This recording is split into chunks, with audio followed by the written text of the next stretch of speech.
A buck of beer is coming back to Ontario just in time for the Labor Day weekend.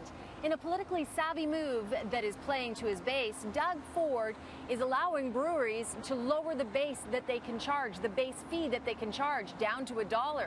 It hasn't been that low in 10 years since Dalton McGuinty raised it to $1.25. But given inflation over the last 10 years, the question now is how many of Ontario's 260 breweries can actually lower their prices? Starting on August 27th, in time for the Labor Day weekend, we will reduce the minimum beer price to $1 for any beer under 5.6% alcohol volume. Nobody is being forced to lower their prices, and there will be no subsidies or tax handouts. Instead, we are launching the Buck a Beer Challenge. Now, Doug Ford is promising that breweries that do join the Buck a Beer Challenge will get free promotion. Like you often see in the LCBO, the end-of-aisle advertising or promotions in the LCBO magazine. But those promotions don't come cheap. Here's the LCBO rate card for that kind of advertising. In the Food and Drink magazine, it says the cost for a third of a page ad is close to $12,000. A full page, $23,000.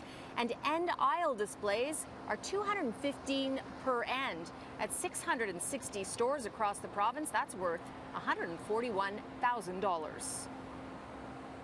These, product placements or advertisements in the Food and Drink magazine that the LCBO has, these things have monetary value. And so here we have a premier that's, cutting income to the very poorest amongst us as a priority, and at the same time subsidizing a buck of beer. It seems to me that his priorities are completely mixed up. Now, if the breweries are getting that kind of free advertising, it could mean less revenue is going into provincial coffers. We have reached out to the provincial government for clarification.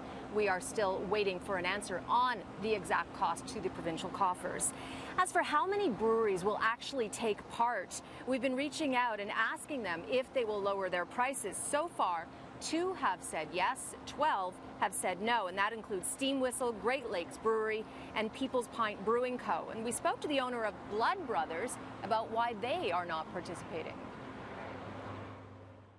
We make a product that ranges from about $5 and up for a 500 milliliter, and it costs us quite a bit for the type of beer that we make here. And we probably couldn't produce a product for $1, so I don't see it helping us. We're just not interested in the type of beer we would have to make to bring our prices down to $1. Right now we make a lot of hoppy product.